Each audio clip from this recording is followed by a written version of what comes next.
We are taking some time for each one of them to present themselves, so all of you know who's in this panel, what's their expertise, what's their background, and then we will start a conversation, hopefully also with you. It's a formal setting, but since we are trying to break through systems, I hope we can also have a dialogue with you as a public. First, Pieter Spinder from Knowmads. He has a little presentation and is having now the stage for 5 minutes. 5 minutes, okay. 5 to 10. Okay. Morning, I'm Pieter. I'm 50 years old. Come from the Netherlands. I'm here with my wife and with one of the Knowmads from Knowmads Business School, Tribe 15, Saskia. She's from Belgium, so I asked her to be here and to explain in this great Belgium language maybe what I can't explain. So if there are any questions about expertise of Knowmads, Saskia is the one.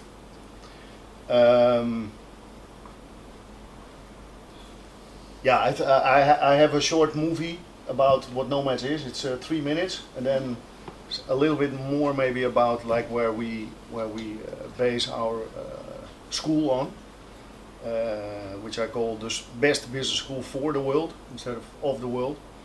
And I have the feeling that when Pablo connected to me and I saw the website and I saw the events and everything what's happening here, I think like this is kind of the same thing with them for arts in Belgium. So I'm very happy to be here. It's very strange for me to sit and to present, but I'm going to do it anyway. This is the Tribe 14 and 15 of Knowmads Business School Amsterdam. We have a 7 months program, and there's 1 month overlapping. So Saskia just had overlapping with Tribe 16. Tribe 15 was 16 people. Tribe 16 is 8 people from all different countries all over the world, between 18 and 35 years old. And this explains a little bit Welcome home. What we do. This is our world, rapidly changing, offering both complex challenges as well as unprecedented opportunities. In this time of change, we need people who are brave, creative, and not afraid to make mistakes. Young professionals with the skills and mindset to navigate these wicked questions and create positive change. Knowmads is a creative business school based in Amsterdam, the Netherlands, with the mission to support and educate these change makers. What do? We offer a 6-month program that takes a tribe of 20 people on a learning journey around 5 important questions. Who am I? In what world do I want to live?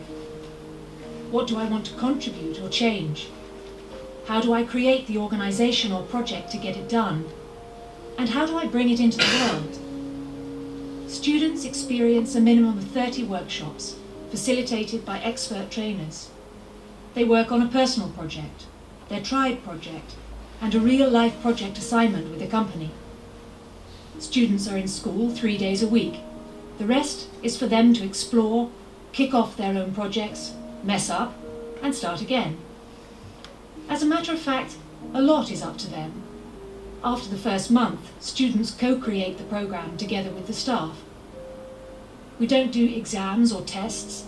We don't give you the answers either. Your answers are uniquely yours to discover. And the beautiful thing is, things only happen when you act, just like life. So you'll have conversations with your fellow tribe members and receive one-to-one coaching.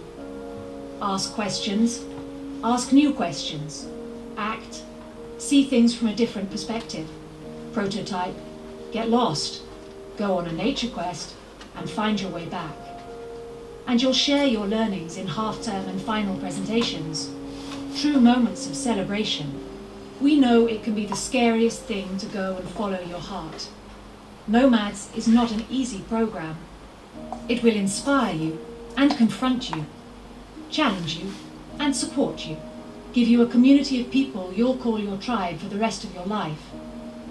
Do you want to create your own education and learn about things that matter most to you? Do you want to find out what to do in life? Create a living for yourself that is inspiring and meaningful? If your answer is yes, come and join a life-changing experience. We believe we need people who can shape the world, rock their life, and go out to do meaningful work. We are committed to offering a platform together with our students for them to grow, share, and shine on the learning journey to becoming a change maker. Knowmads, Amsterdam. Welcome home. And I think I leave it here. If there are some more slides, maybe I can use during the discussion based on the questions which are there. This is shortly what I do and also who I am, I think.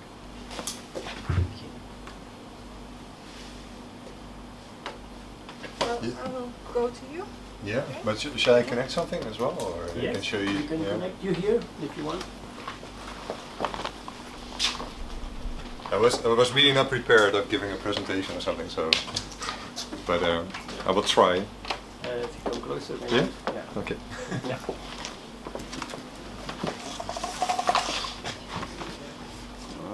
Look that.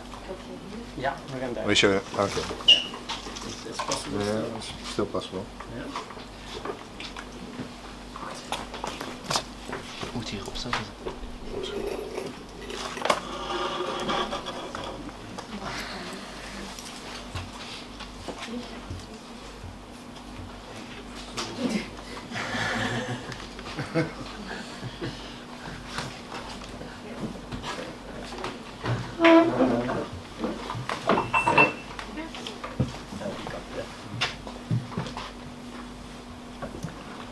Is die uitgevallen?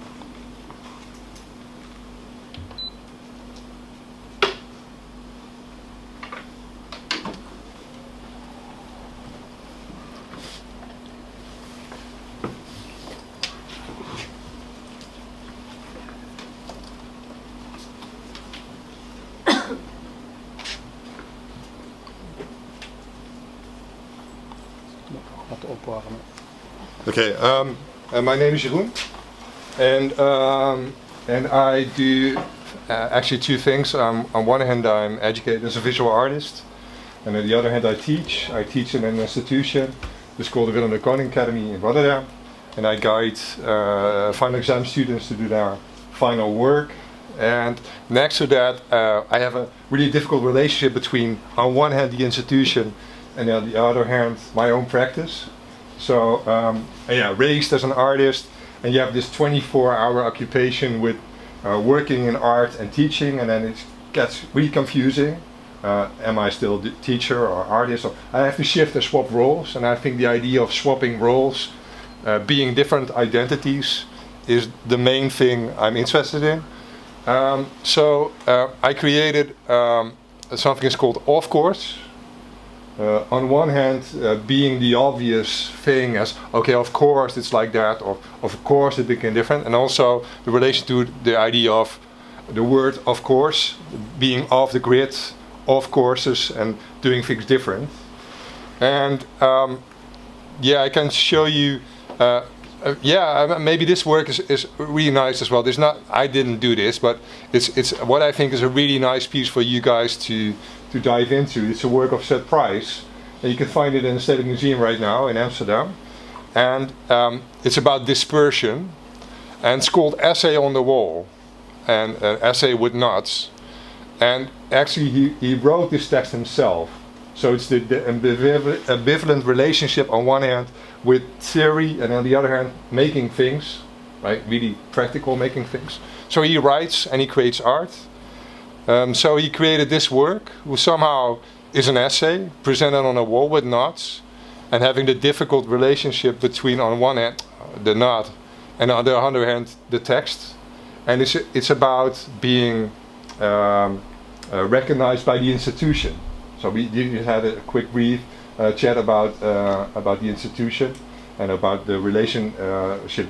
If your work is being published and is being out there somehow, then you need the institution to acknowledge your work. So maybe you could read this text or find the PDF online. And he created then a facsimile as well. And he also created a PDF online. And I think it's really what I think is really nice with this is that on one hand it's a PDF. Can a PDF be art? Can a facsimile be art? Or can, on one hand, the work in the museum itself become art? Or is it still an essay on a wall? So I think the relationship between work in that matter of sense is really interesting. So I created Offcourse, and I can show you the latest thing I've been doing in Manchester. And it was based on the idea of set price, and was called the dispersive review session at testing time. And what I did is I always work with a set of rules, and these set of rules I'm going to apply to a group of students to actually try to make them rethink their own practice somehow. So it's about in this end it was at the postgraduate course, and I was invited to come and do a workshop. And in this workshop, I had about 8 students or something, and they were going to present their work. And I asked them to do a flame throwing session, and for presenting themselves. So what was there is that this is the gallery in the academy itself. It's called the Holden Gallery. Really nice space, I think. And I placed one student on a chair. First, they had to present their work and their final work, what they're going to do and graduate with after the summer. So they just nearly graduated, I think, in September. And I placed them on a chair, and they presented their work and exhibited their work. And then a group of students, they were just giving them almost like hell, right? They were throwing questions at them. And is your work about this or about that? Or so the obvious somehow. So these are students actually, and the person who's sitting there was actually not allowed to answer back. So they had to maybe write things down or make notes, and these students, the other students, were trying to sharpen their views or giving them new insights on information. So the next day, the last day, I was there. I was there for 3 days, and I did this session. And what we did was actually that I invited them to actually go out of the academy. So again, the obvious. So I like to work with what's already there. So we went outside and said, okay, in September you graduate, and you're sitting here and you're actually leaving the art academy. So I took them for a journey in the city, and they had to present their work to somebody completely unknown for them, right? So they were in a museum. We went to a museum in Manchester, and this is Tony. And Tony he was working on diabetes, on the idea of diabetes, and he made a sort of comic book about it, and he wants to publish this book, and actually he's presenting his work to somebody he'd never ever seen before in a museum context. So, and they were like, okay, that's strange. I'm leaving the art academy and actually doing work for people in the museum, but I've never ever spoke to people who are actually visitors.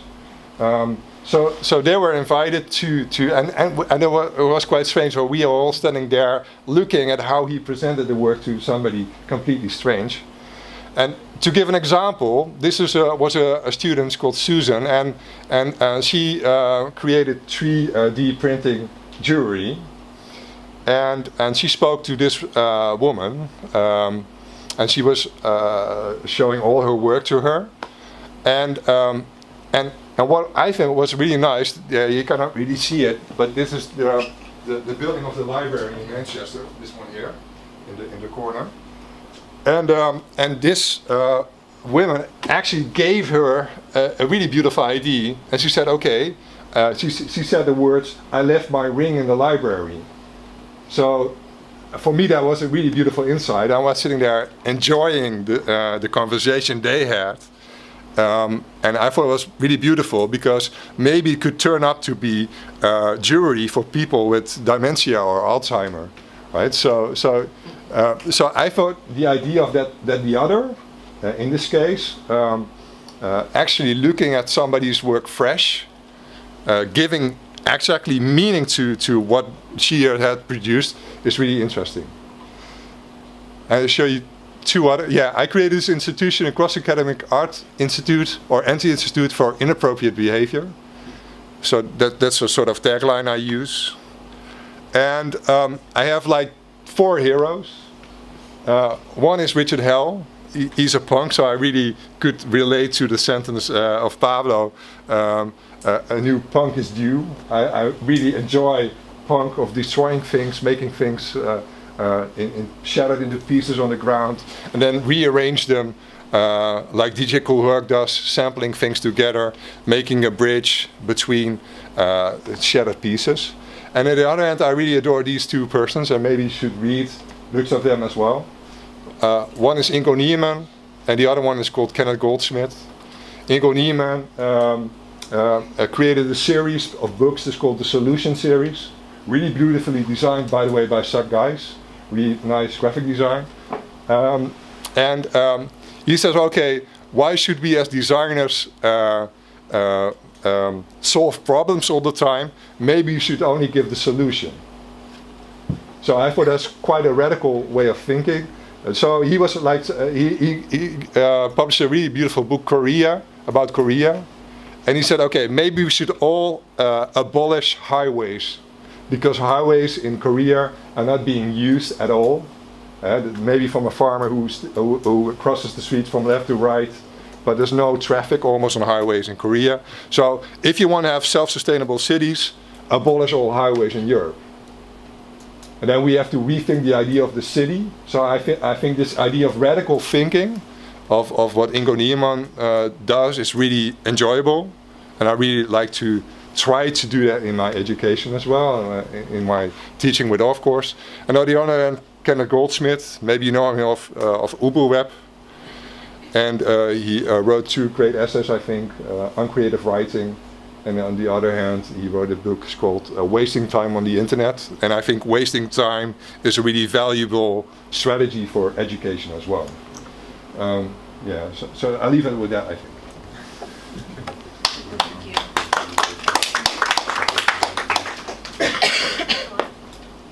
Yeah, okay, great. This is Joanne from Constructlab. Do you also have a presentation? No, so I didn't have, so I put some things together, but I can plug it, and maybe when I talk I can show something.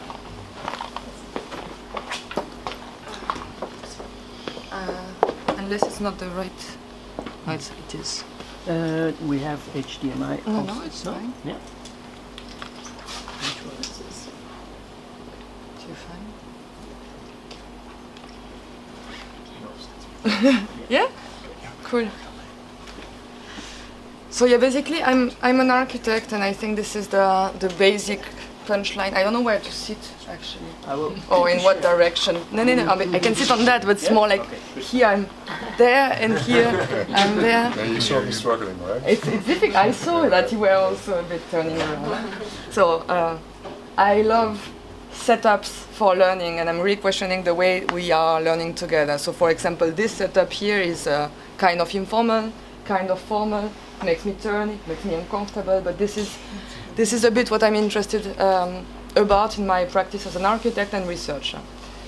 But we are not linear, and we are not one, and I suppose we do a lot of different things, and for me it's difficult to talk here as Constructlab, because I can talk also as project manager or project or initiator of different formats, or I'm teaching also as a university in France, so I can observe the institution from inside, how it actually works and how we develop different pedagogies with the students. And then, so Constructlab is a collective, I will talk a bit about that, but I'm also having a bigger project, which is, I think, how we connect with Pablo at some point, because I'm also willing to open a kind of alternative school in Germany, in Brandenburg, but in the countryside, so something completely different than here. I'm fascinated about the fact that I am a former Bauhaus student, and I can show you that. Or maybe not. Just a second. No, I don't show you. No, but I was studying in Bauhaus, and that was something quite interesting in the way that I can connect with you guys arriving here in a city you don't know. We were 24 students coming from everywhere, and from this experience I have taken a lot. And then therefore there is necessarily this question of why did Bauhaus stop at some point? Or what is the continuation of Bauhaus? And this is what I'm working on now with a magazine in Germany about this question of what would be the Bauhaus of the 21st century.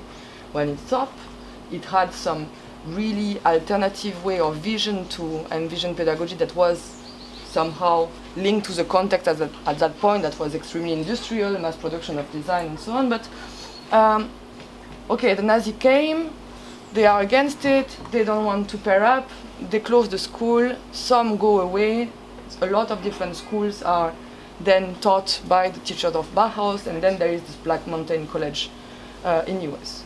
And then the Black Mountain College stops, and then suddenly there is a gap, and we don't know really much what happens. All the institutions are doing their thing on their own, and I don't know, 60s, 2000, kind of a gap in the pedagogy, and now starts again the reflection from beginning of the 20th century, John Dewey, alternative pedagogies, and so on. Sorry. Very good, but you see, I'm already launched, so you will not see, if you want to see the work of Constructlab and so on, you can just go online. That's great.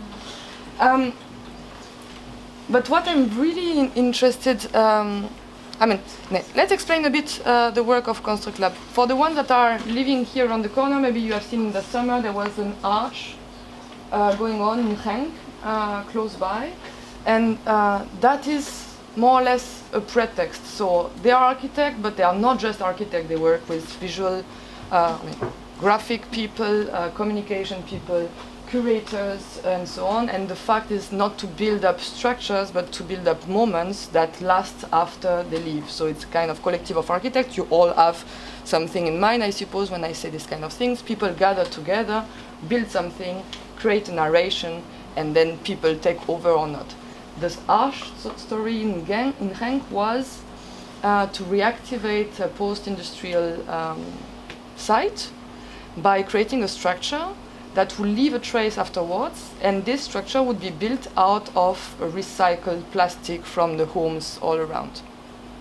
So it was half a laboratory, half like really lab, like transforming plastic bags into bricks and making a structure.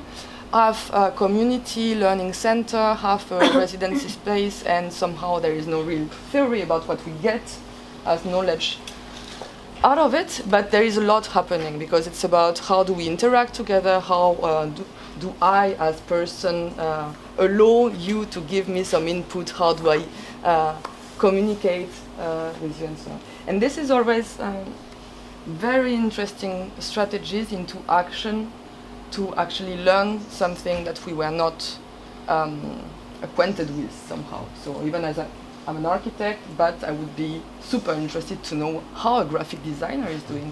And the thing is that for me, education in the institution should be able to cross the bridges a bit more and to be more permeable between the different fields, so between the different institutions, but also between the different source of information or medias that we use and so on. So the ambition for me is really to create those bridges. I suppose it's fine if I cannot show images. I mean, I had a lot, but voilà. Sorry, can I ask you to repeat your name? Joanne, Pouzenc. Okay, and the name of the project in Genk? The Arch. The Arch. The Arch. But it's there is a strategy behind that was something interesting. For example, I was speaking this week about Bauhaus in Berlin, and I was speaking with Raumlabor. And that was quite an interesting thing because Raumlabor in 2015 created a fictional university. It's called the Open University Raumlabor. And that is, in my sense, an interesting shift. Suddenly that groups and praxis have turn into education. They were always doing it, but somehow now it's the moment where they say, okay, we are somehow a university, we are somehow a school, because what is it? We just have to define it. Right. Thank you. And the last one to present herself is Annelys, the vet. Can we come back right here? Ja, dat kan.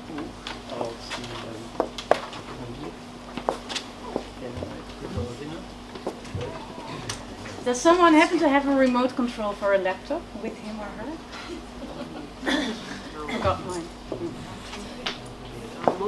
Dat is een USB 2, dus die erop. Welke? Dat is een speciale, daarom. They are making a for the summer. Nee, maar die zit op die USB 2. Dat is een USB 2, dat is een aparte, en dat is die moet je installeren. Nee, dit is, ja, dat is aangekomen met die Apple, dus dan moet je elke keer een nieuwe stekker. Ja,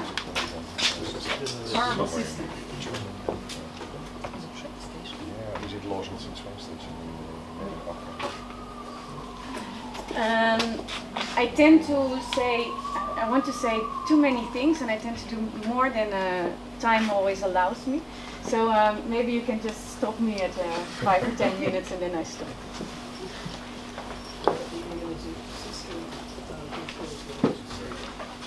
Yeah. Oh, it's very small. Well, okay. And you all see it? Yeah. Okay, so I'm Annelys. I'm like the majority of the panel members today, also Dutch, but I live in Belgium for 10 years now. This is my, just behind this shed, or including the shed, is my house and studio. It's in the Pajottenland. But I'm also head of a Masters in Design of the Sandberg Insitute in Amsterdam, where I also studied myself, and I got my MA in, or MDes actually, Master of Design. I founded a Subjective Atlas editions, which I'm now continuing with Port van Belgium, and I tell a little bit more later about it. And I founded a contemporary design label, Disarming Design from Palestine, that develops contemporary useful products from Palestine that can narrate about what does it mean to be Palestinian or live in Palestine. And then also sometimes I do other things in my studio. And then actually currently, sometimes I tend to call it differently, I call my practice a practice for gentle power and radical imagination. Yeah. And then on the left is my son, who turned 10 yesterday, which is also the celebration of my time in Belgium. And I love to see the practice as an intellectual playground. These are the tutors actually of the Sandberg Institute coming by to discuss the whole program of the year, which I think should always happen in a sensorial place, and I think also education should be as sensorial as possible. We call ourselves a think tank for visual strategies. And it's so in the Netherlands the bachelor is 4 years and the master is 2 years, and also in the Netherlands most students or participants of the master are not the same as the one of the bachelor. It's nice to change institutes and be on different places.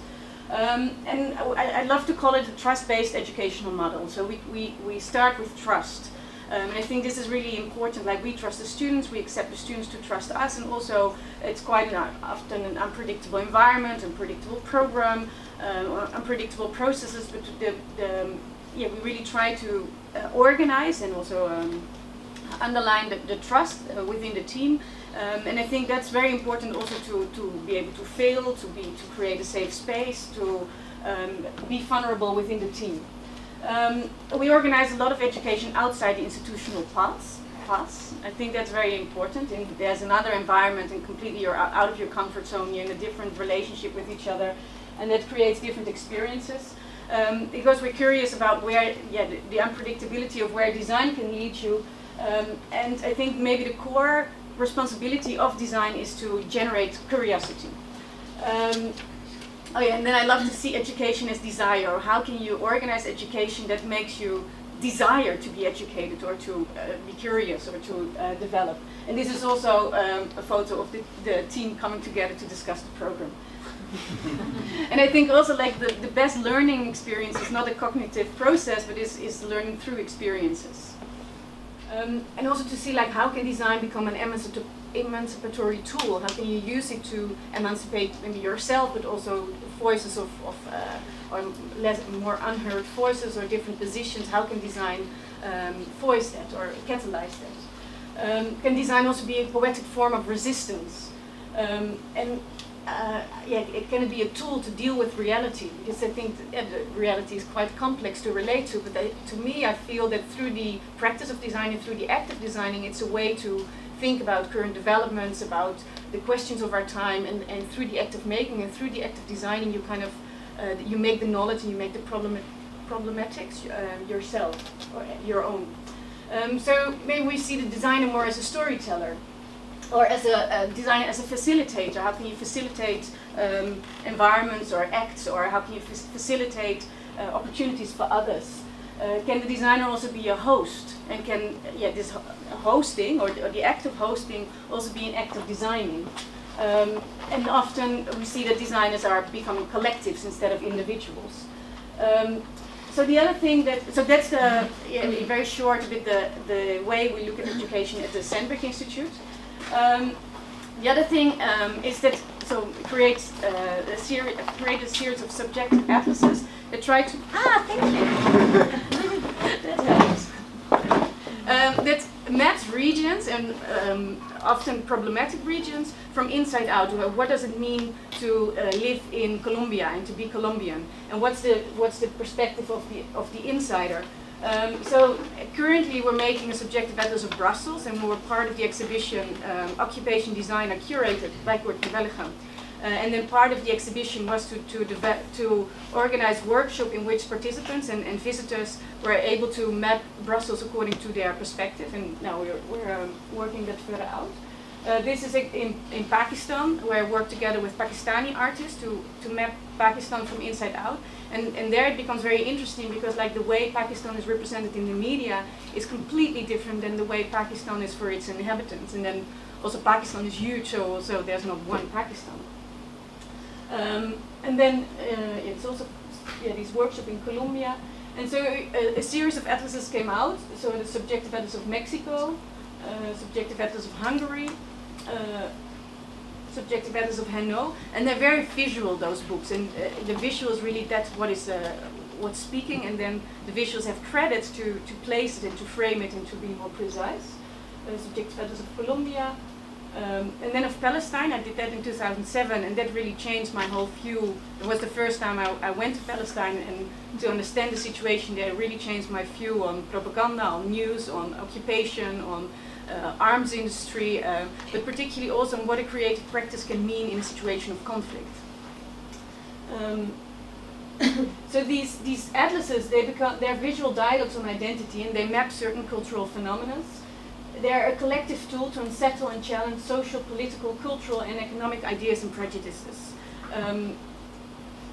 And therefore also they're published without copyright. So the book is not the final product, but the book is a tool to have a visual dialogue, or to develop other views, and also to spread these other views. But without a book, it's harder to get these people together and harder to get the content sharp. And then the nice thing is also, we're now working on the subjective atlas of Limburg, and thanks to Helene van Loon there, we're also going to work with the school, and so I come back to you.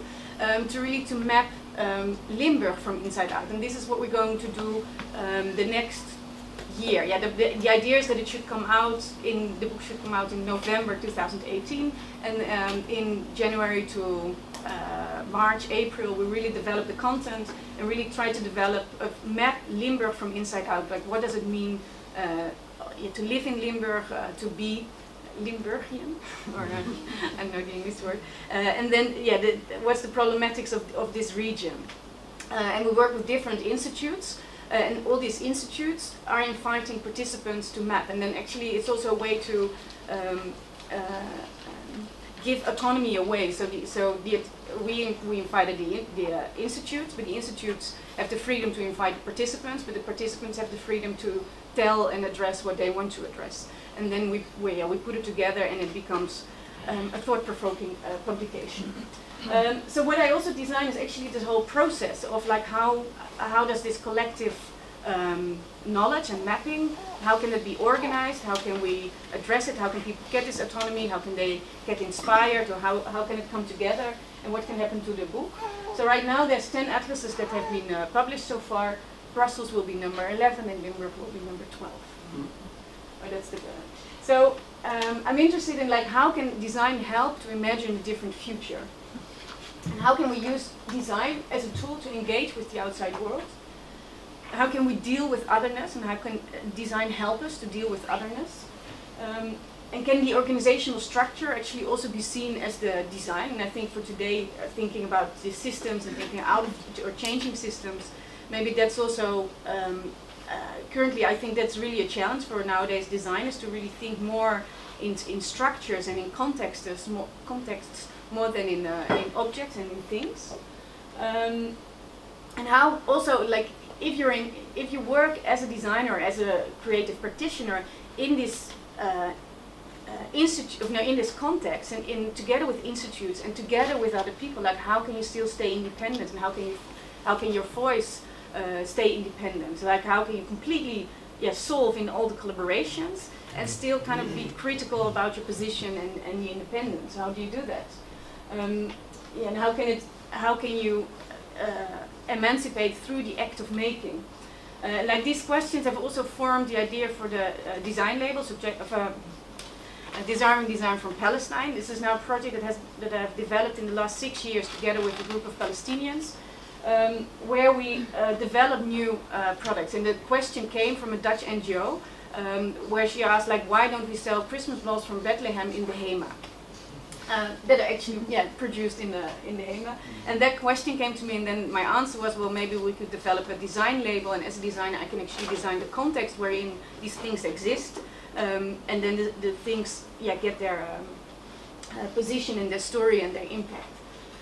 So in the last 6 years we organized workshops, each time in the beginning together with the International Academy of Arts in Ramallah, and then with other cultural institutes in Palestine, in the West Bank, in East Jerusalem, and in Gaza Strip. And last month, actually in Amman, in Jordan, with a Palestinian refugee camp. And also, I bring my students there, because to me, going to was an experience like this kind of overwhelming. And I think for the students, it's such an interesting experience to go there and to work with colleagues, creative colleagues, and then.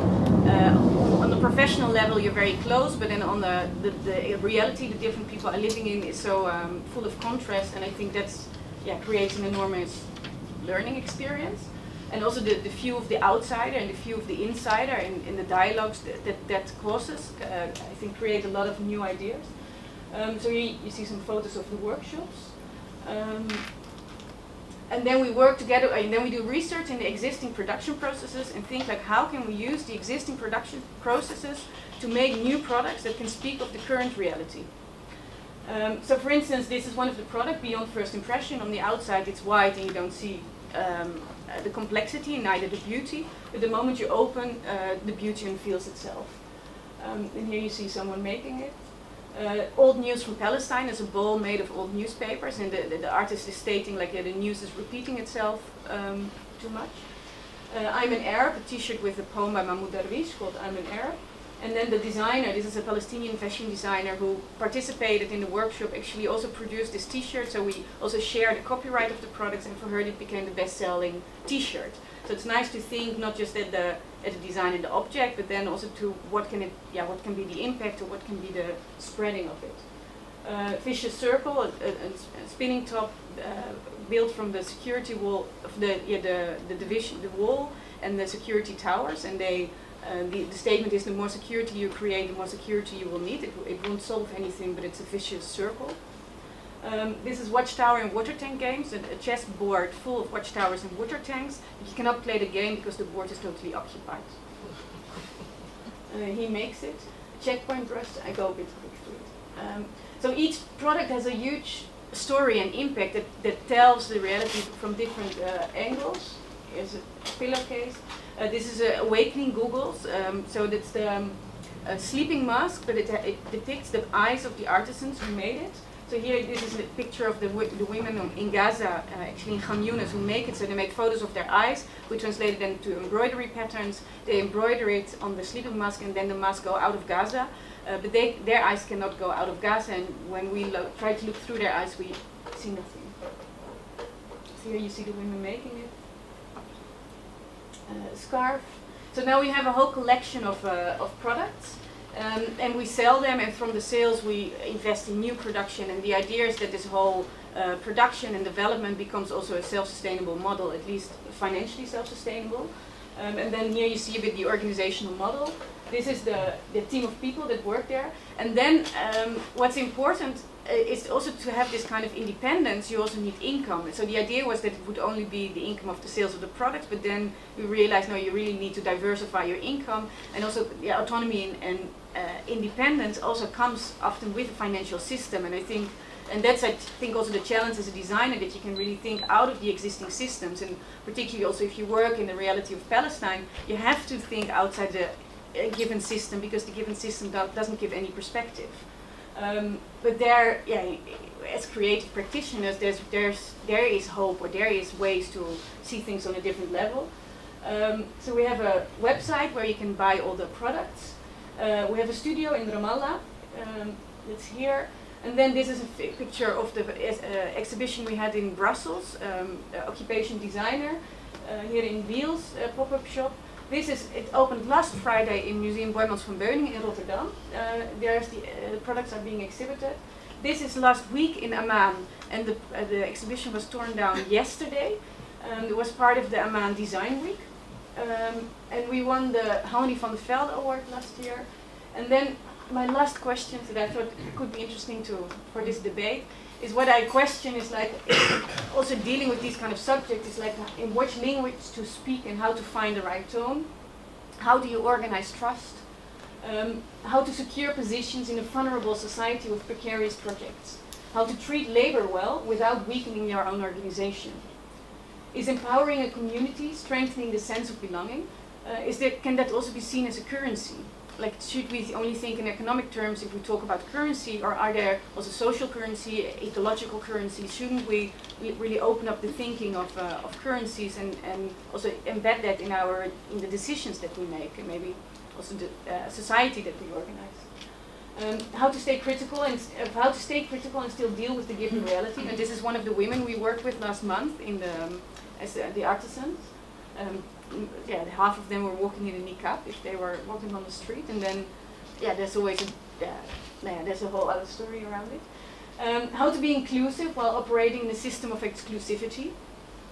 How to deal with the pain of others.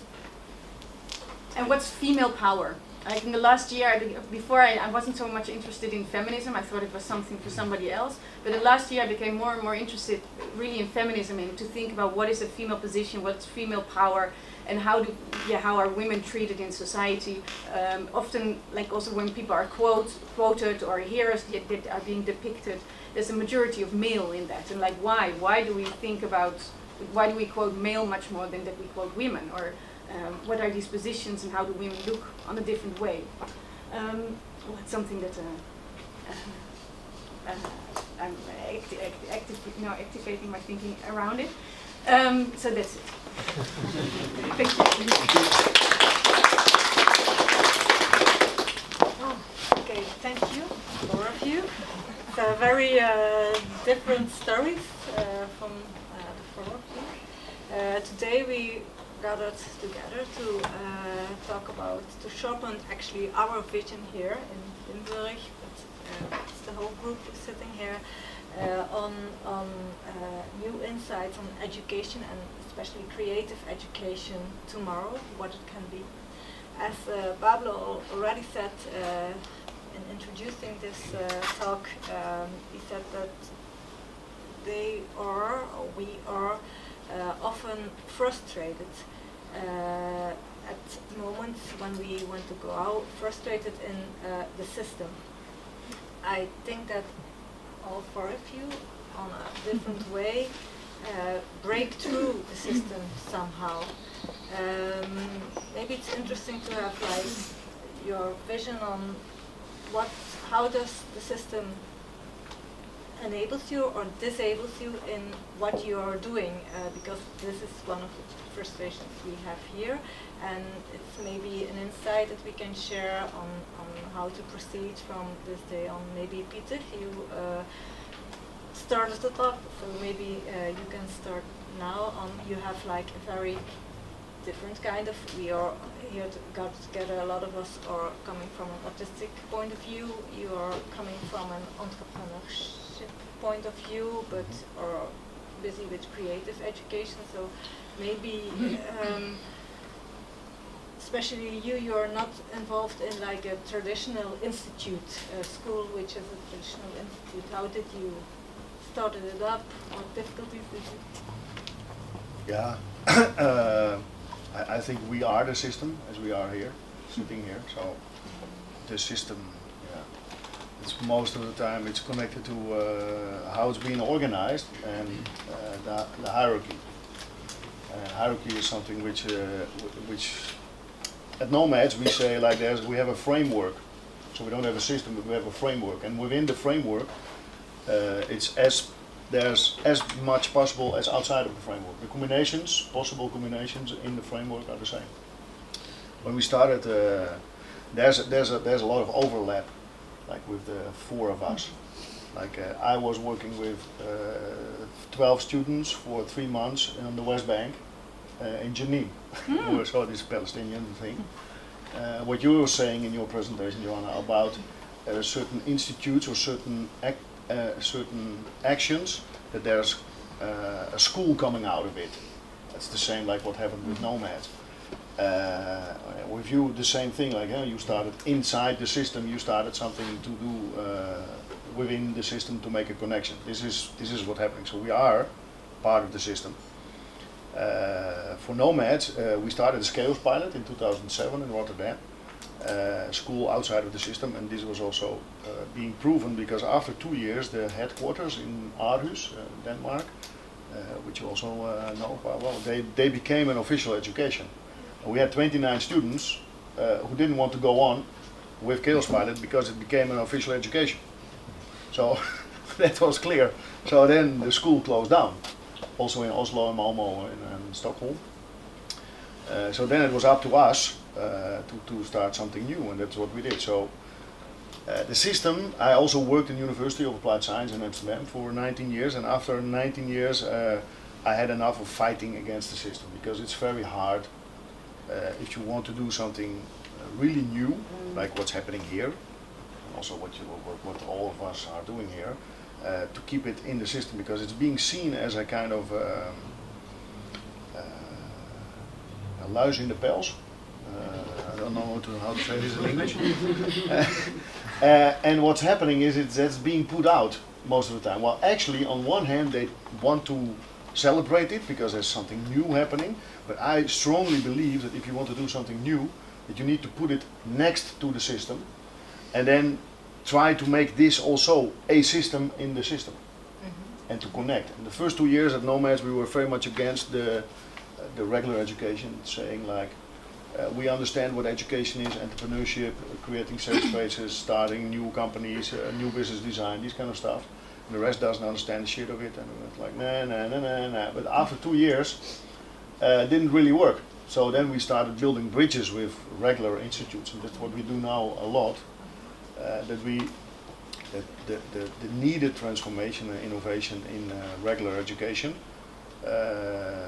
it's very easy for them to take something from outside, inside, and then to see like, okay, how does it flourish here, how does it work? Because in the regular education system, there are a lot of very good people busy trying to organize stuff, but they also fight with the regulations, administration, this kind of stuff. Maybe Jeroen, you can add something to that, because you are also in the traditional system, teaching, but I do. breaking out. Well, what I think is quite strange is that we in Art Academy ask people to be original, to be different. But the question is, can you be original? Can you be different? I like this quote a lot from Douglas Hubler, who said, "The world is full of objects more or less interesting. I do not wish to add any more." And you could also relate that to design or art. The world is full of text or art more or less interesting. I do not wish to add any more. So are we not only reinventing the ideas of what's already there, and I think it's quite straight. I question a lot the ideas of hierarchy as well, but also if I've been taught by different tutors who are brought up in the age of postmodernism, and still I see a lot of my fellow colleagues also teaching from postmodernism perspective, not at all from metamodernism perspective. So I'm really keen on all these simple ideas. Is a chair an object to sit on? And why if I walk in, it doesn't matter which art academy I walk in the doors, right? Everybody's sitting behind a laptop or having discussions. I don't see anybody making anymore. So and I think we should question these ideas, a setting like this, or the panel discussion in general, or maybe start from scratch and try to reinvent those ideas. I think that's really important. Yeah, that's a little bit what you said when you say like, can the organizational structure be seen as the design? It's maybe the thing we have to think about in the first place. Yeah, often we take it as a given, or particularly in education. Sometimes I find it it's very strange that the students come to an education as if they are consumers of education instead of makers of education. And also, like, if you talk about the system or educational systems, normally they're based on kind of conservative ideas in the sense that the system is always based on something that was. And then what has to become, we have to reinvent, and we don't know the system for yet. But then we need to create an environment, or an unpredictable environment, where you can rethink these models. But then also I think you need a trust-based environment, you need inspiration, you need, I think, a sensorial environment. So I think also in education should kind of organize these kind of context in which that can happen. And I think that's really interesting about the school, and I think that is really a privilege for you, that at one side maybe it's vulnerable and unpredictable, on the other side that is the model you need to really rethink the models. And I think if you think of really kind of contemporary thinking and places where change can take place, are these kind of smaller organizations that are led by very motivated people, and not that they don't work there because they want to keep on working there until they have their pension, or because they have their contract and have their loan for their houses. So then kind of it becomes very fixed. But I think these kind of places, they really have the power to be flexible and responsive and inspirational. Yeah, I hear also what you say, like you have to go out of the system to get involved in the system again, to change the system. So it's like go between. Well, I'm not sure if it's just getting out of the system, but also to be more independent from the system, that you're not dependent on the system. And that's the hardest thing to do, because most of the time when you start, like, I don't know how you do with Pablo and Willem together, but if you start a school, this is not a regular business. It's a complete different thing, because it's maybe Joanne can add something about it. Starting a school in Germany. Yeah, I think there is something about precarity. I mean, the moment where we try to be creative, I mean, if I have to relate to myself, is the moment where all the doors are open. There is not necessarily money, but who is stopping me from doing something? And then, I mean, this system, for me, as I understand it, would be more the financial system, how do we fund institutions, how do we create an institution, how do we get credibility when we are a young practitioner, and so on. And this is actually slowing down everything. Because when we start working with public funds and so on, then on the creation of a school or a new institution, first there is this thing of saying, okay, do I want to be official? What do I earn from being official? What do I earn from having a grade? Is it really what I expect from a university or from whatever? Or do I expect just to learn and have some good time somehow through the process, and in the end eventually conclude that, yeah, I transform myself and I learned a lot.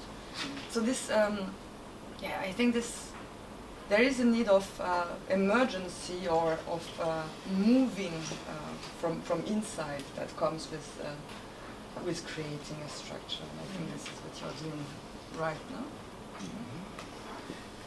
yeah, and what we learned also is, like, we got 2 times a fund, but after 2 times getting a fund, we said we don't want it anymore, because there were too much regulations like limiting. Yeah, but you did this, but you didn't do this, and this. Yeah, sorry.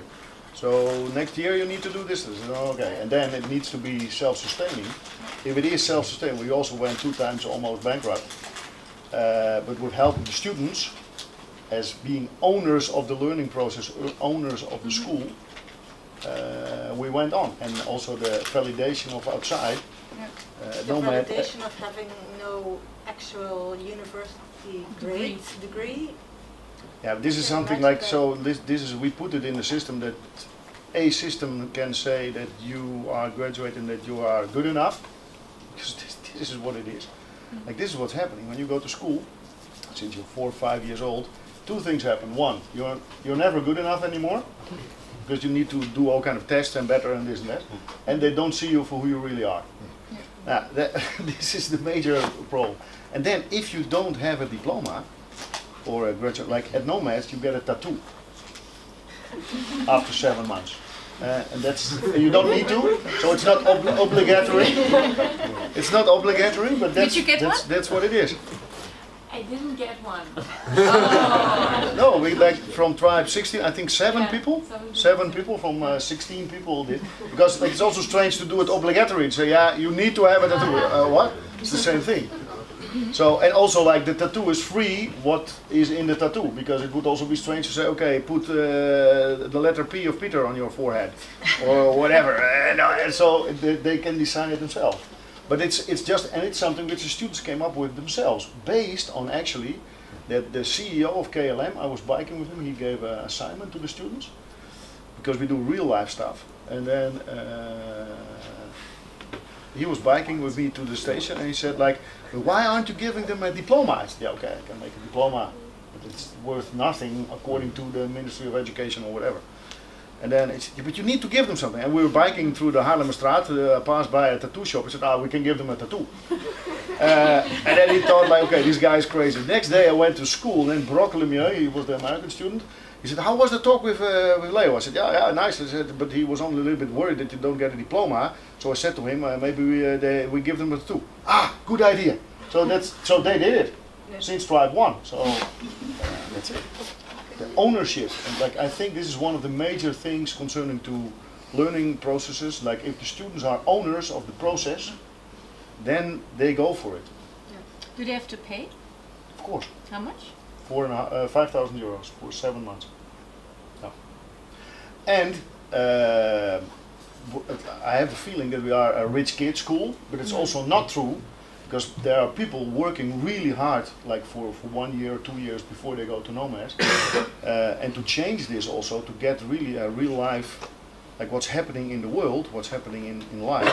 Now we got 2 scholarships for Syrian refugees who are following the course, which are scholarships from outside, because then you get real entrepreneurs. If you're going on a boat from Syria to Greece, this is something about entrepreneurship and about real life, and also about trauma and vulnerability and a whole shebang.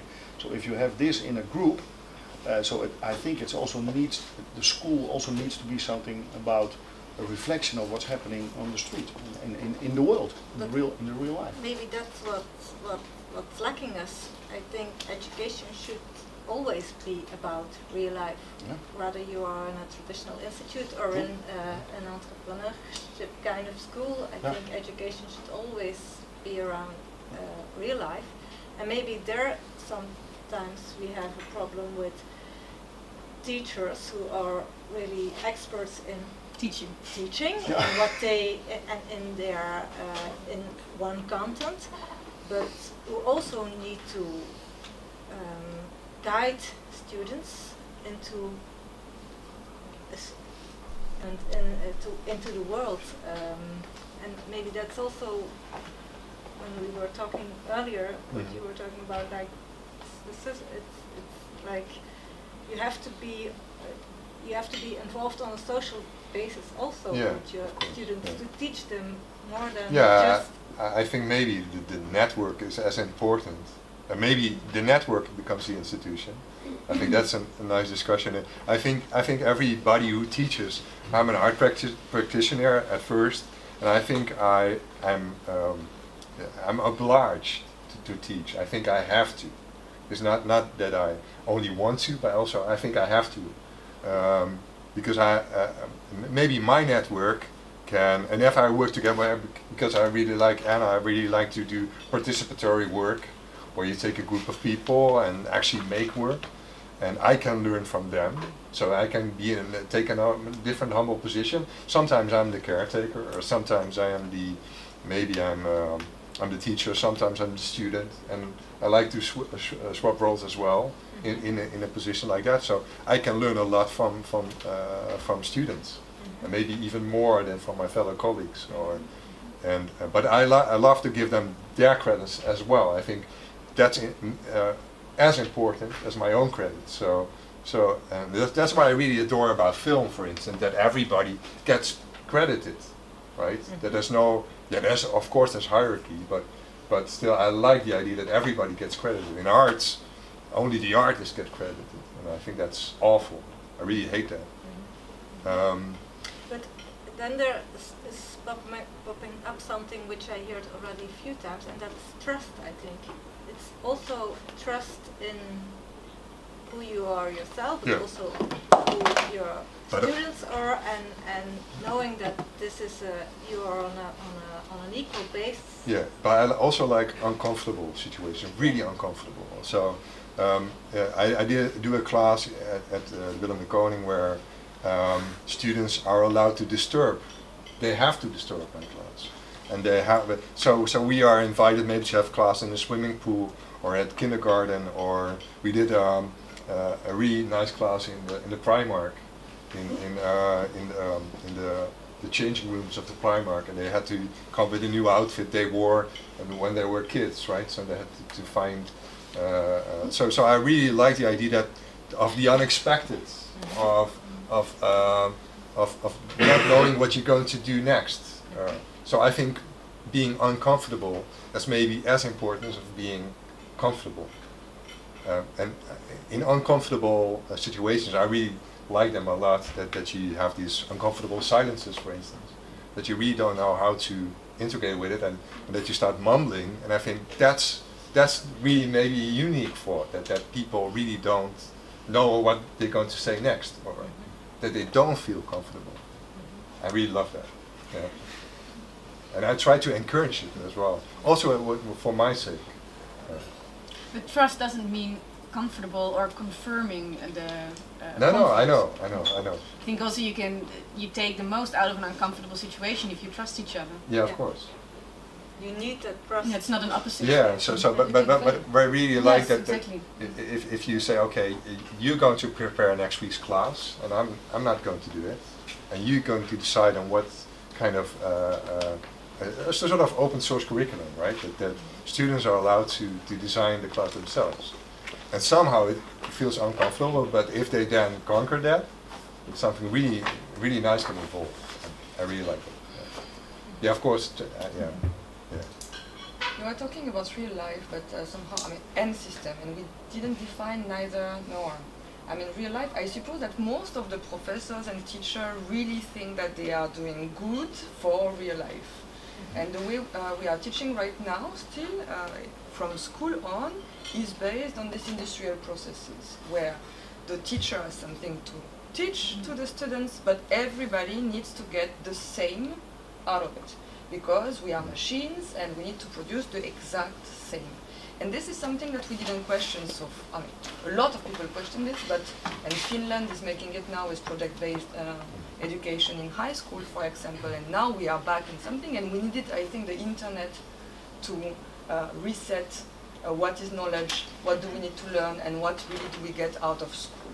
Yeah. Like knowledge and knowing everything by heart, and this is not anymore what we need to have. We need to know who we are, we need to be critical, we need to be able to question ourselves, and so to react also within distrust or uncomfortability, because the world of the companies is uncomfortable. But nevertheless, a company that employs you will never ask you to do something that you are bad at. Does it make sense? But school does. Yeah, that's stupid. That's really stupid. It is. Yeah. That's also one of your basic ideas, huh? Don't work with do work with what people are best at.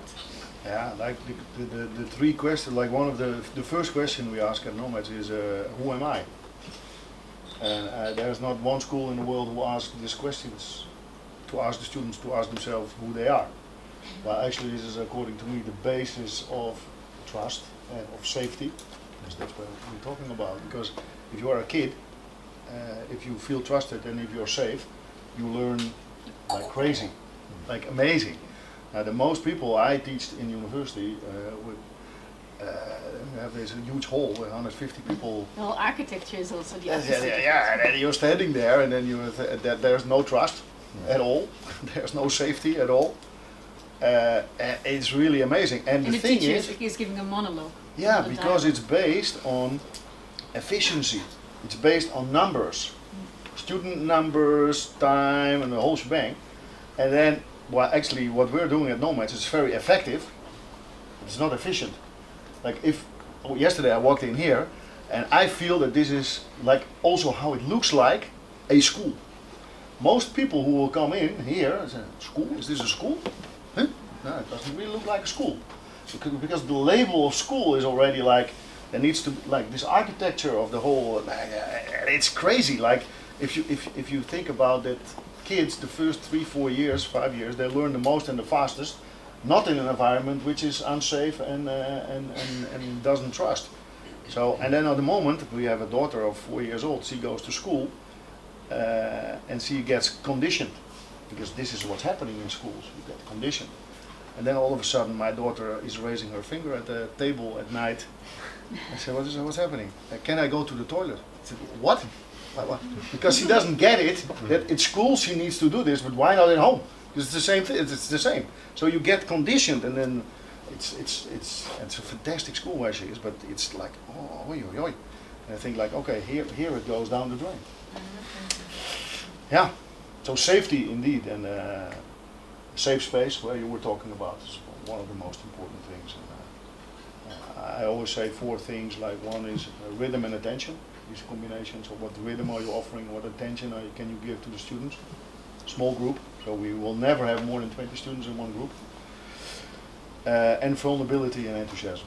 Because if you can be vulnerable, you can't be in a room with 150 people.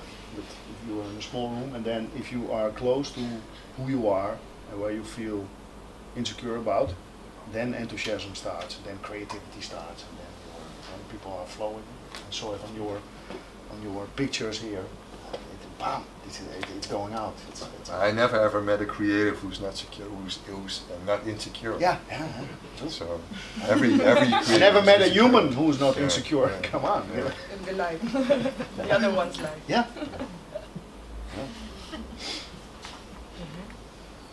But what do the students say? I'm addressing now the Sorry. group, maybe, that's true. I was waiting for them. Yeah. Is there anybody who's having questions? Who or- is a student or, here? We have been struggling with the Are word we? student. Yeah, I was So, also like Yeah. discuss Because this we have terminology of the student, Yeah. the student, like why, if you want to be outside of the system, why do you then reappropriate this language? Why is it so important to say we're part of this education? Like if you don't offer a diploma, that's also okay, you know? But it's really nice if you started inventing new terminology. Yeah. I That mean- would be, if I would be teaching here, it would be up to you guys to find a new term for new ID for the word student. Reinvent But it. what are you then? Today. This is supposed to be a postgrad residency, artistic residency with design aspects as well, but then the terminology shifts all the time because you call it the school and then everybody says, you're the students. And I'm like, okay, so yeah, I mean, it's, Participants is I'm a maybe. participant, yeah, I'm a resident, I'm a participant. Also, like the terminology, like, designer. I thought, like, we both had the same way. We thought, do we have to email them and say we're actually not designers? Is that going to be okay? Like, I mean, we've come to talk about things in common, I think. As participants, you know. It's the tyranny of words, huh? Like if you put a label on it, Yeah. student, like because you're I think being said who you are by the human doing.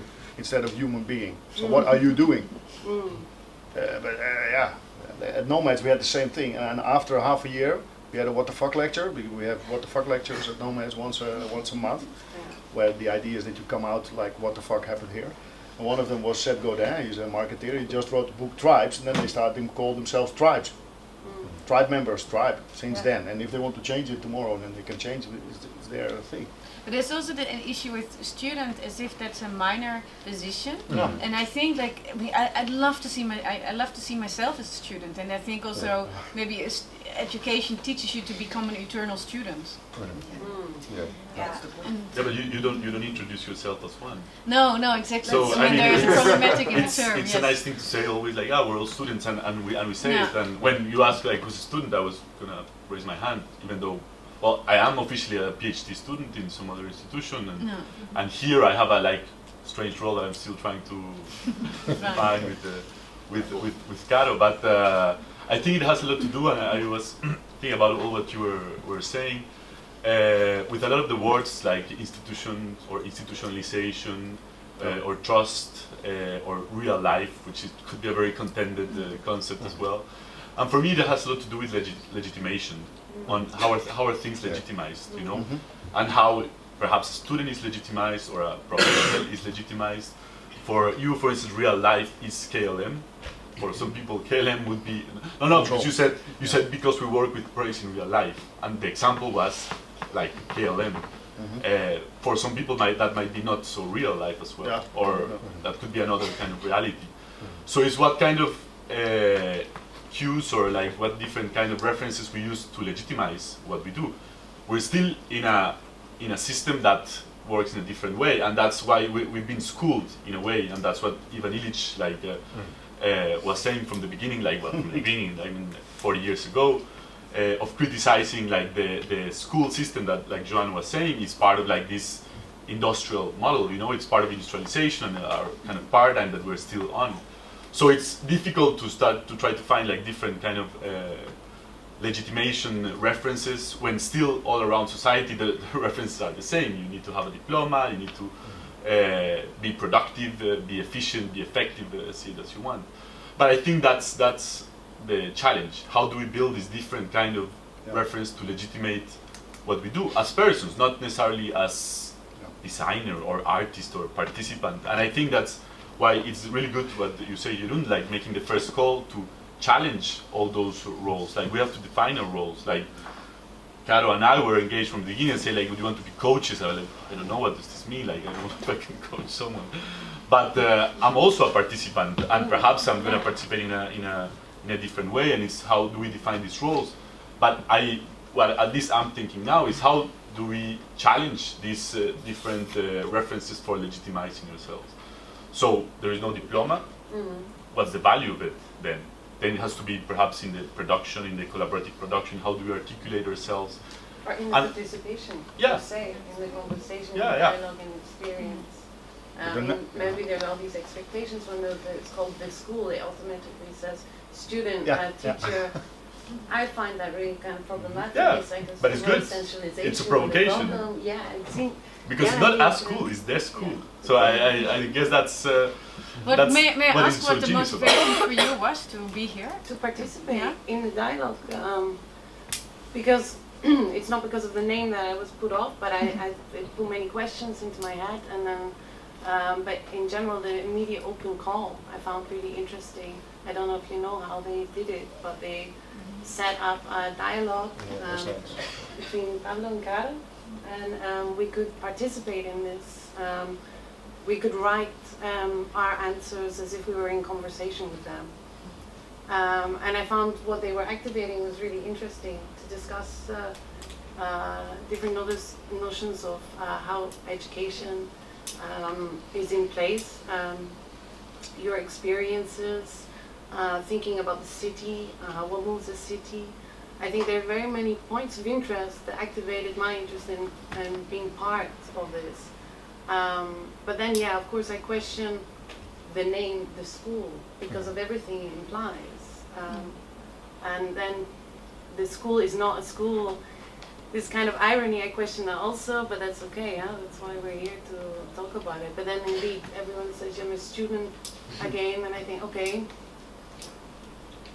Then are we all students together? Because this is supposed to be some sort of postgrad participatory dialogue. Maybe you can take off some types of the front. Maybe you can maybe replace with a D or something. D-schooling. Add a question mark. Unschooling, yeah. What's your name? Pablo. Pablo. It's same. Okay. Because like it starts with defining the role. That's already. I would ask you not to define any roles, because roles change during the day. Roles change. Like I'm a father, I'm a lover, I'm a teacher, I'm somebody who is in the car, a driver. I'm freaking everything like in the That's the whole question. day. Who am I, right? Yeah, who am I? Yeah. So that's the major. And the nice thing is like I'm coming back to the kid example. My daughter, when she's 4 years old, she's playing together with other kids. And the nice thing is what I discovered is they talk in past tense. So I was the king and you were the queen, and then we were on a ship, and then I think like, how come? Like 80% of the time, huh? Because they're still because the moment that they say it, of course it was also yesterday. There's no question. And they still have and I also believe in former lives, and we can go into very deep discussions, but on the moment that they get pain, they don't talk in past tense. I have pain now. So they know how to switch roles, and they know how to switch and even the language. So the tyranny of words is I am a student. I think that the one, and this is what you're saying also, I think the one who learns the most is the one who teaches. That's most of the time. That's what Joseph Beuys says. Yeah, and also those who speaks is teaching. Russ Akoff. Yeah, it's the same thing. So there's in the Netherlands also like flip the classroom. That the students are going to introduce a 1 hour this and this subject. Good luck. And then they need to prepare, and then they need to ask questions and answer questions. Then you learn the most. It's the same what you say.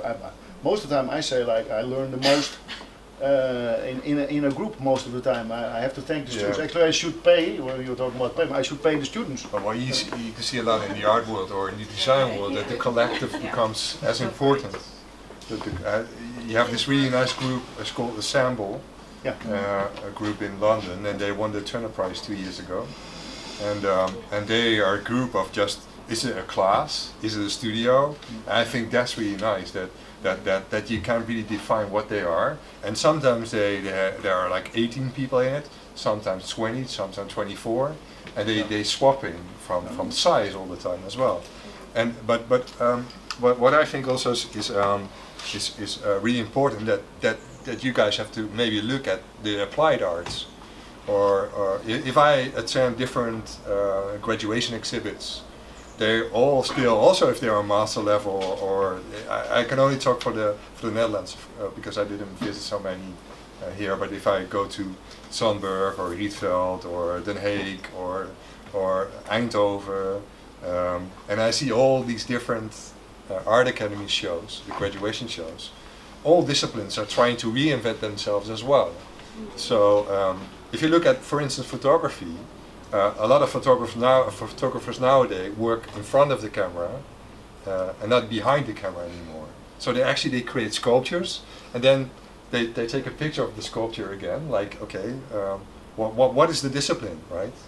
Are they sculpting, or are they just recording what they have sculpted? And is photography not again than what it was before? So and still the academy calls the disciplines graphic design, or calls them fashion, or three-dimensional, or whatever, right? They still have these categories, and I think we should quit with it.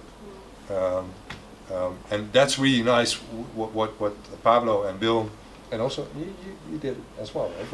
You initiated this as well, right? I didn't initiate it. Okay, sorry. But what you guys are doing is really nice, that maybe should give place for these kind of discussions, and really widen it up, or open it up, or breaking it up. Because what are the expectations? Because it connects very much to expectations, I think. You're going to go through a program now, a framework of 7 months. What are the expectations? But I think this is also the thing, like, of course, if you put the word the school on it, then there becomes expectations. You have the students and you have the teachers, so, you know, what are you going to teach? Who's my mentor, etc. But that's actually not what we're supposed to be doing, if I understood rightly. So it's like this kind of ironic term. It was a lie. Actually, the school is just fake. It's like this irony or something. Like, no, we're going to break apart. We're It's a going to sweatshop. What did you want to say? You wanted to respond to it? Yeah, I would like to say something about the school, that in the way I see the school itself, like this name, this project name, I think it can in some way appeal to a common experience playground, because everyone of us been at school.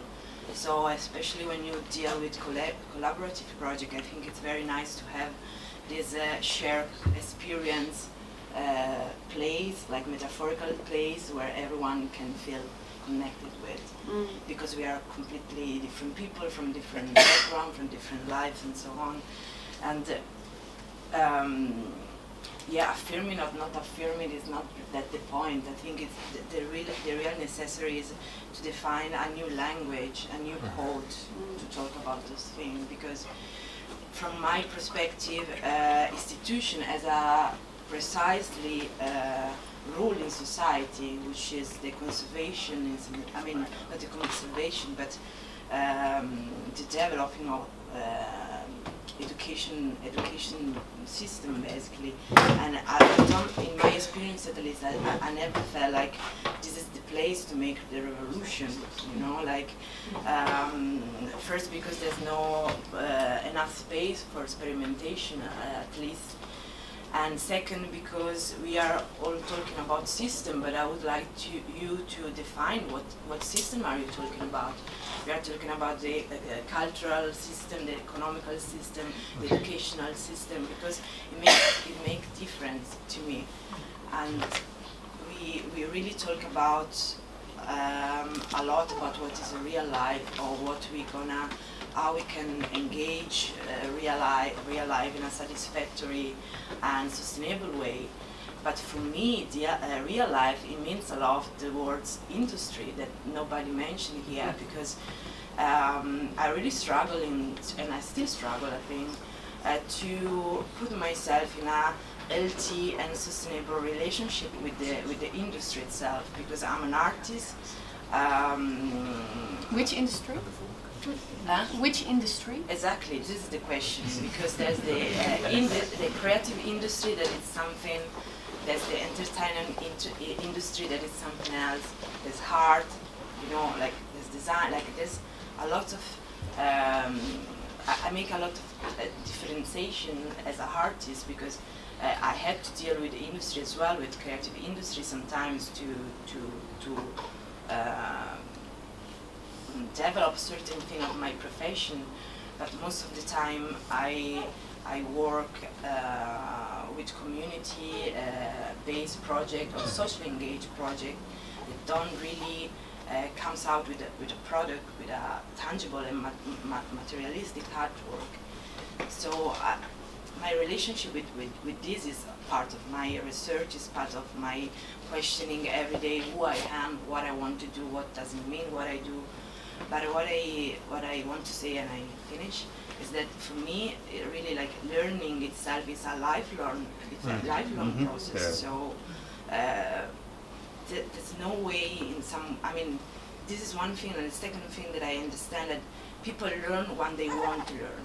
You know, this is very subtle and powerful, because it talks about desire, it talks about self-awareness, and I think that there will be space as well, in some way, of ideal education system that I imagine for something connected with spirituality in some way, not in the sense why not actually? Why don't start a school with meditation? You know, like not in the terms of this freaky alternative to questioning life issues, but really in a very subtle, again, and powerful way to put ourselves in a role into the society in a micro scale, in a macro scale. And you also think that then the education or an education like the school is not a place to be in real life, but to be outside real life, or to be in a bubble of time to pose these questions, or to really be able to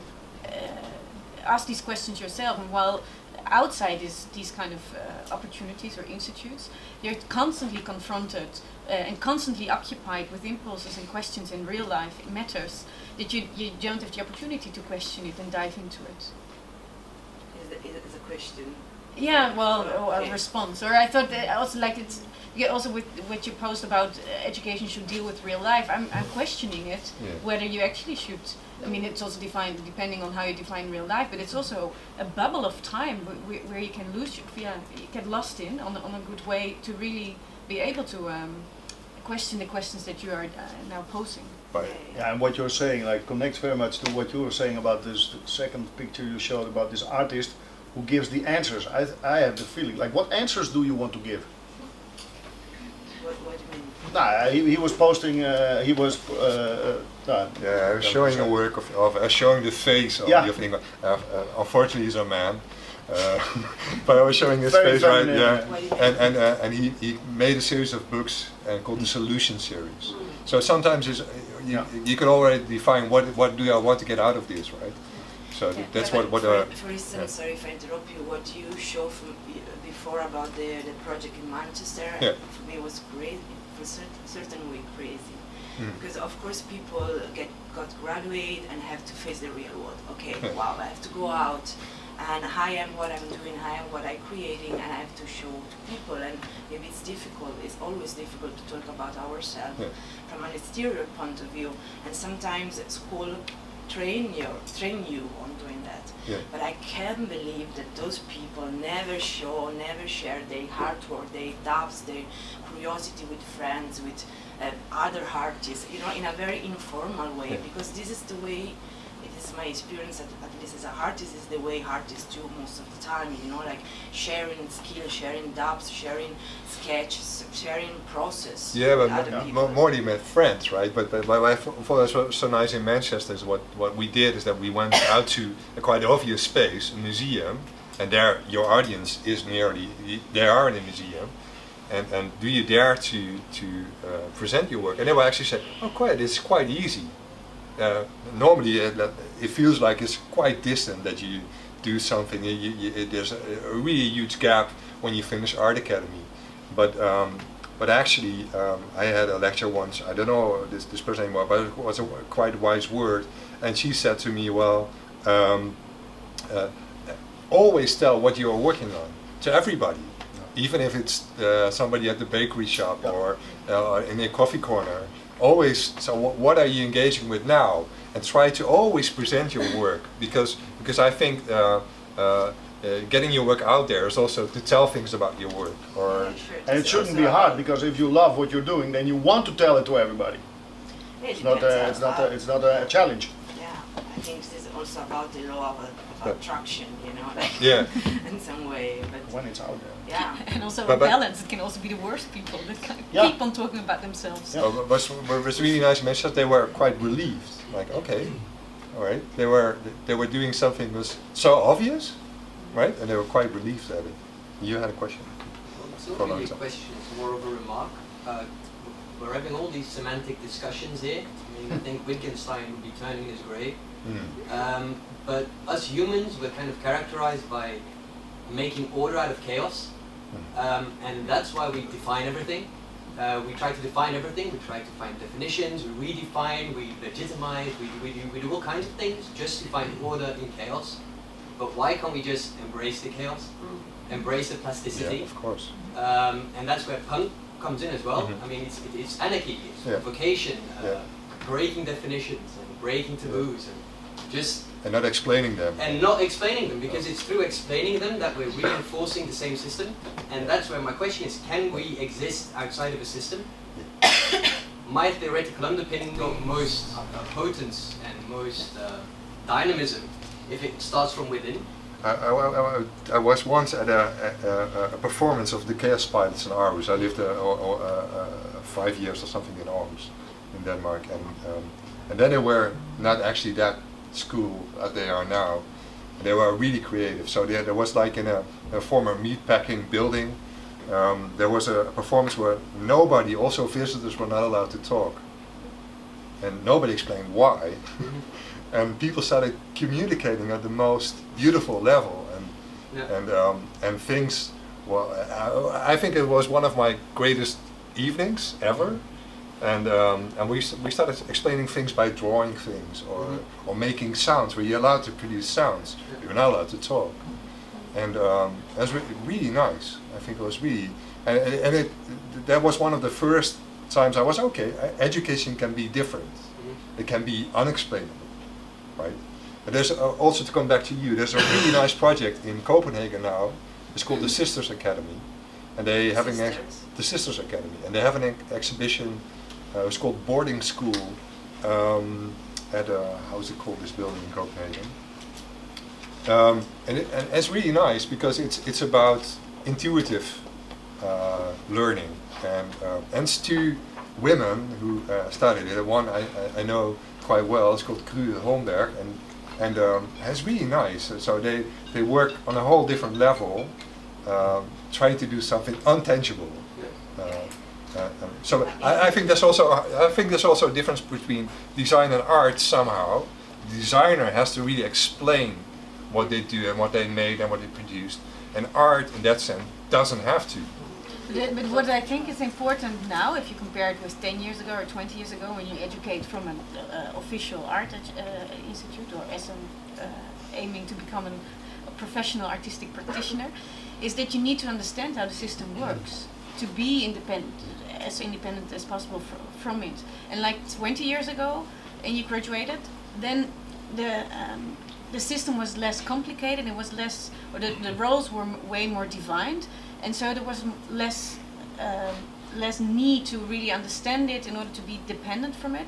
And now it's like the system is also taking you and it's using you, and it's on all different levels, and you need to understand how is the work being defined, or who's paying you, where does the money come from, what's the agenda from it, to get your autonomy or your own voice and position. So in that sense, I do think it's important to have a stronger awareness of the systems that you act in than it used to be. But it's purely cyclical, isn't it? If you look at it historically. So if you look at Dadaism, for example, you start with provocation, and then you have the Bauhaus. In the Bauhaus, they started seeing the artist as a social engineer. They defined it very strictly, very rigidly, and then now we're kind of seeing the circle coming back again towards provocation. So it's always, I think it's going to be a continuous Maybe circle. our aim is to always fight the system. It's always after centuries. To change something, but then that change always comes back. Well, there's also an obvious need for a change. Yeah, because that's where innovation happens as well. But did you actually look up what the word school means? No. Anyone? Leisure time. Yeah, leisure time. So that's really a nice remark, I think, right? Okay. So it means leisure time. The leisure time. The So leisure you're having the leisure time. Fantastic. I think people gather up with a different expectation. I mean, each have a role, their own, teacher, student. Anyway, they're gonna have a different goal. So I think it's more like diminishing the gap between each expectation, which means everyone gonna achieve their own goal. So I think in the process, education can be upward. So learning each other. That's the Yeah. Yeah, I recently did my master's. 2 years ago I did my master's, and I was the time I studied, I didn't study. I really missed it. I missed the group of people. Right. I have this workspace in Amsterdam where I hope I meet a lot of different people, but it never will like that. So okay, with friends I have that, but new people you never meet outside of education. So I'm really longing for being educated again, or being in a school system. And then that time I was in the school system, and I was really, okay, now I want to work again. I had enough of the school system. Right? Yeah. So also the 4 year or the 2 years or the 5 years in Belgium, right? 5 years and 2 years and 2 years masters. I think that's strange, right? I think, as what you said before, that education is something you do your whole life, and it can be learning process can be assessed. You cannot observe if somebody really have learned. It's quite hard, and you need to do an assessment, or you need to do show a presentation of what you have learned so far. But it's quite hard to define learning or also whether you need educations or institutes, educational institute, in order to learn. Like you gave the example of if we think away all the highways, how can you organize a city? So like if we take away all the educational institutes, how can we organize education? How can it be done on really different ways? And also you said, well, actually I needed an institute to be in a learning environment. It didn't happen in your own space. So there's always this balance of thinking like, and at the same time, what I find problematic, for instance, at the Sandberg Institute, like at one side it's the same as you said, like this group of 20 people is kind of an ideal or a maximum amount of people, and at the same time it's creating a very exclusive educational system where non-European students have to pay 2.5 times as much as EU students, and it's like it's creating like an elitarian environment while we try to educate to break through all the social borders.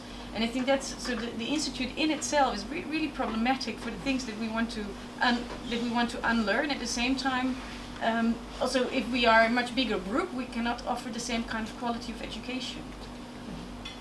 And I'm also wondering, or I'm struggling myself also, am I not serving an elitarian system that I want to fight against? Again, we are fighting against a system, but maybe it's not the system. And it's very wide also, which is not a reflection of our society. We have often said, well, we are trying to break out of a system. I think maybe it's trying to break out of traditional institutes more than breaking out of a system. Maybe indeed a system will always be there, and whether it's... But it's also quite hard, but it was really nice, I think at the Sandberg, and there's a really huge discussion now. There's the University of the Underground, and it's a tuition-free master, so you don't have to pay a tuition fee.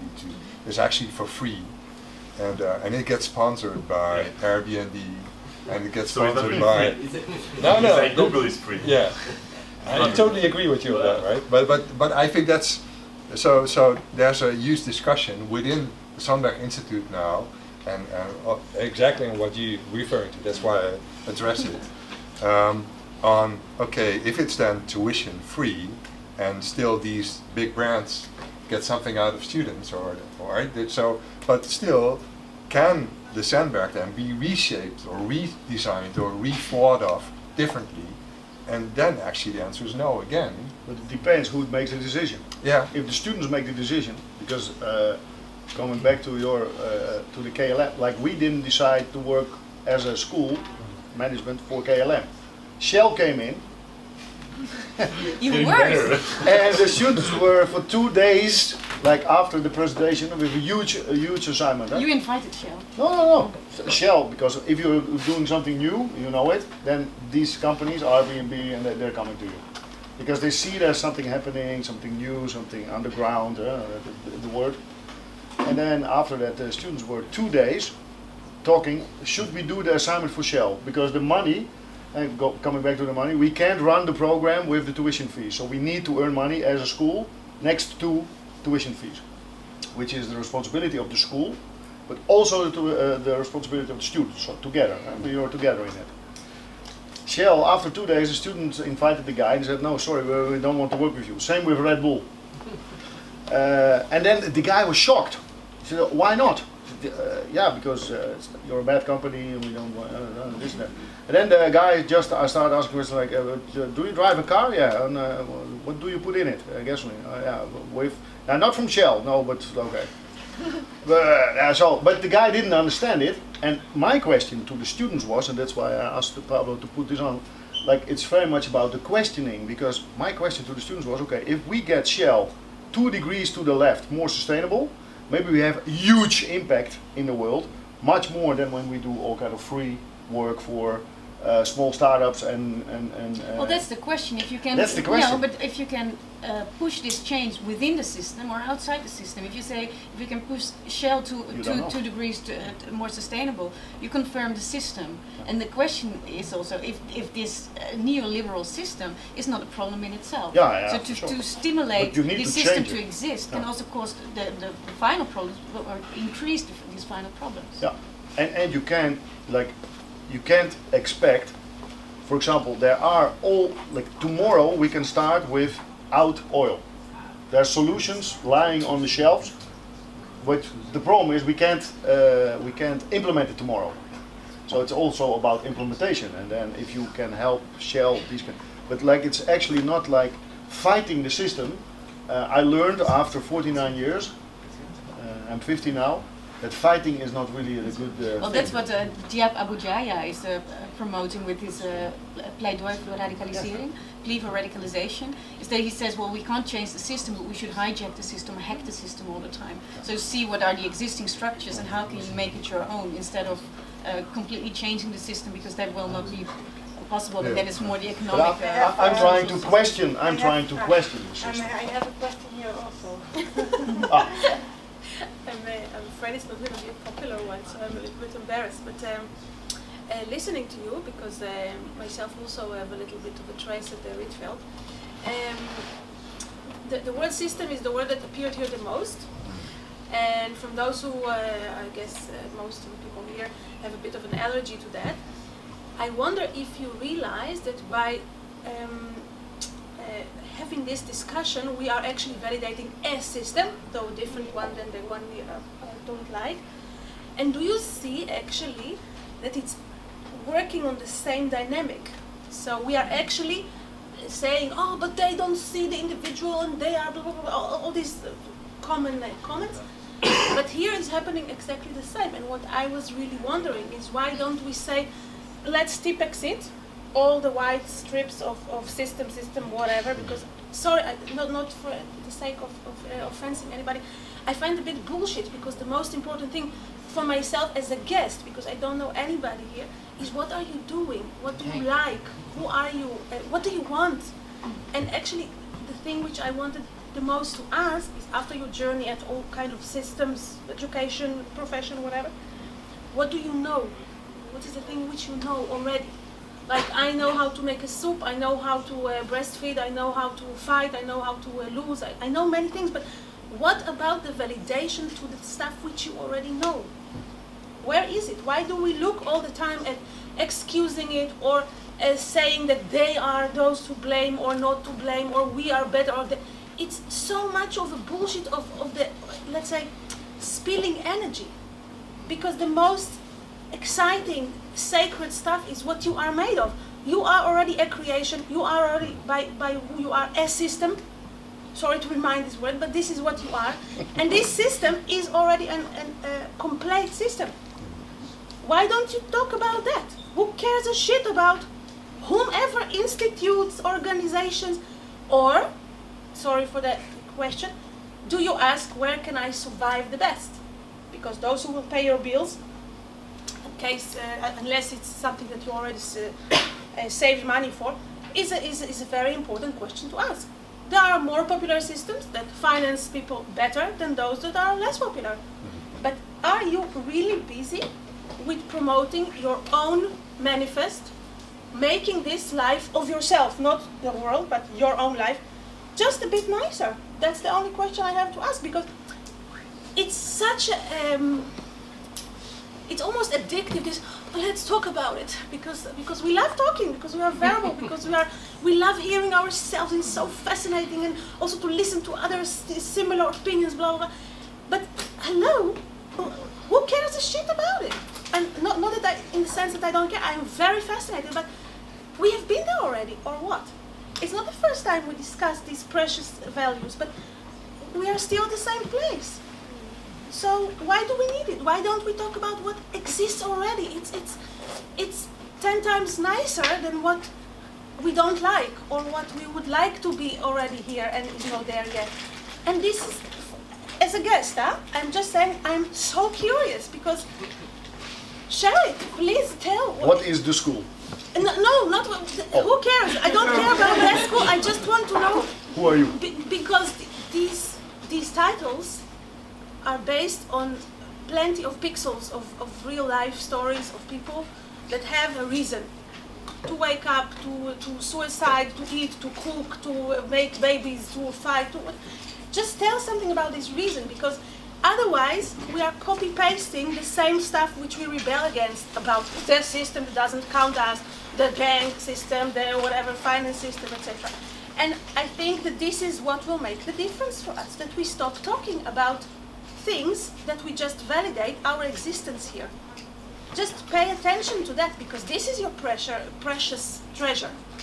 That you are already a knowledge, that you are already beauty, that you are already wisdom. But you became this by no.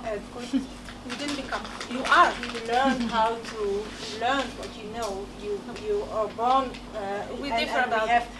Yeah, maybe we're different about it, but the talk today is about this creative education, which is learning our children, and this is still the system, learning our children things, and they know things when they are 18 years old or 25 years old, which was taught to them by a lot of people who are there in those traditional institutes. And we talk today, and the reason why the school started up is that we are frustrated in what our children, or what is taught to our children. But the position of being frustrated is again sitting in a passive seat. I don't think that you are today sitting in a passive seat. Not you, but I mean in general, when we say that their system did it to me and we are victims of a lousy concept, blah blah, it's true, but we still cooperate. So what the heck are we complaining about? I don't think it's not. We are not hijacked. I don't think we were complaining today. I think we were today like trying to exchange visions on how we can break out of the traditional way of teaching, the traditional institute, and what needs to be done for that to come to a better kind of to offer a different process. To offer indeed a different process. So I was invited by Pablo to come here today, and I was like, okay, I think this is really interesting, because I think it happens to less. You have a huge tradition in Scandinavia within schools, within alternative schools or alternative educational systems. And I think, okay, if somebody's doing this, I would really love to come here and I think these people sitting here are all these unique enthusiasts who want to work within this movement, as they call it, and I think that's nice. I think it's nice that there's a chance to reinvent things, and then the question is again, because I as a person really I can't do so many things. The only thing I can maybe do is connect things, but actually I really love to work with everything that's already there. So within appropriation or plagiarism or file sharing, and I think these ideas of file sharing or sharing things with each other, or having the dialogue instead of the monologue, is really important. And I think this is a tremendous opportunity for people to rethink a lot of precious ideas about human beings, of course, at first, because behind every institution there's a human being. Still. So if we take this statement, what you said now, that we love that, then where is this point where we restrict ourselves to thoughts, to statements? I don't know if I can make myself clear enough. What you said, what the picture which you showed of the student talking to a stranger, maybe? Yeah. This was for me a very strong one, because the stranger looked a little bit like, oh, it didn't look like the potential client of such a conversation. And this is so fascinating, because this is like to pass through this little leap of where do we become our beliefs, our wishes, and cross the line of the thought. There's a really nice, again, in a thing in Denmark called the Human Library. I don't know if anybody have heard of it. And the Human Library is like a normal library, but there's actually no books, but there are humans. And there's only a table and a chair, and you can actually sit and talk to another human being. And they have stories, like every human being has a story. And I actually, last year in that idea, I started talking to a stranger on the street every day. So I really would love to meet a stranger and have trying to have an in-depth conversation with somebody I don't know. And these little things, these really little things, help you a lot to imagine different things or seeing different perspectives. So and learn. And learn, yeah. Okay. I think, can I just add a thing? Because I think in what Jeroen was saying, there was a clue to what you were saying, and that there is also a great risk in that dichotomy of thinking and doing. You know, that's what Ford proposed at the beginning of the 20th century. We have to separate the head from the hands. And he said, I want hands that make, I don't want heads that think. So I think this idea of saying like, we're just thinking here, and why there is only thoughts. This is also making, and I think in a way, what I really share your let's say your frustration or your being also upset at this kind of conceptualization of there is a system, you know, and then there is us. Well, we are also a system, and that I think that's a beautiful thing that comes from biology. Of thinking about autopoiesis, you know, how systems produce themselves, and how starting from a small cell, competing to us, and then coming together through all the systems. We have been doing it. I mean, in a way, nobody can hide behind what they really are, and they're here presented as what they are, a system of cells and human beings, but also as experiences, and they've been speaking from that position. I think that's been interesting that besides the four of you, that for obvious reason you have been also kind of connected to your own experience, and you have introduced yourselves also in relation to that experience. But the rest of us, we're just single people that are speaking from our own experience as a whole, as a system. So in a way, we have been doing what you just kind of criticized or put like a kind of a critical eye on. So I think I wouldn't try to divide it so much as we're only thinking here. I think we're making, by doing this is already a step forward, and I think it's a challenge. What you say, it's also a good challenge for us in the coming months to try to push it further, to break those boundaries. You know, to break the boundaries also between thinking and making. Why does it has to be a different think thing? Through making. Yeah. But what is making? Is it thinking, not also making? I mean, by being in this world, we are making worlds. We're not just, and that's also that, like, this dichotomy and this dichotomization of knowledge. This is very common of Western epistemology. So we also have to go out of this idea that we have to divide it, and we're making. Am I studying this, or am I part of this group? No, it's all one whole experience, and that's part also of systemic thinking. Of course, you know, from a certain perspective, is seen as this kind of separation and compartmentalization, but in some other perspectives can be putting together all our different makings and all our different ideas. So I think I really appreciate your comment as a kind of challenge for us for the next coming months to kind of take together these ideas, and also not, I don't know, avoid it to freeze us or to like keep us comfortable in one place. I think the idea of systems, sorry to keep talking about systems, it's about making or trying to make an ever-evolving and ever-organic system, that it always changes. You never can define it, but it's always evolving and changing.